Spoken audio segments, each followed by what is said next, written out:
આજે મારે hakka noodles ખાવી હતી. પછી તો કાંઈ નહીં, આટરમ પટરમ ચટરમ બધા વેજીટેબલ કર્યા મિક્સ અને એને લાંબા લાંબા લીટાડામાં કટ કરી લીધા. અચ્છા. અને 3 પેકેટ નૂડલ્સ લીધા અને સાથે આ કાળી કાળી કડાઈ.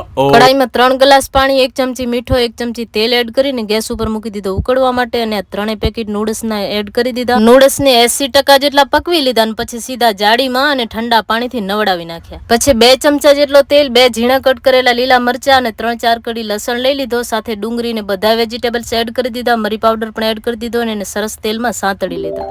હું એમ કહેતી હતી કે તમે હક્કા નૂડલ્સમાં ક્યારે બોર્નવિટા નાખ્યો? હું પણ નથી નાખતી, આમાં કારો મીઠો છે. કાળા મીઠાની જગ્યાએ ધોરો મીઠો પણ એડ કરી શકાય. અને આ 3 સોસ તો એડ કરવા જ પડે. પહેલા છે સોયા સોસ, પછી ચીલી સોસ અને આ છે વ્હાઈટ વિનેગર. આ તમારે તીખાશ જો એ માપથી એડ કરી લેવાનું અને નૂડલ્સને સરસ મિક્સ કરી લેવાની. તો તૈયાર છે આપણી ગરમા ગરમ હક્કા નૂડલ્સ.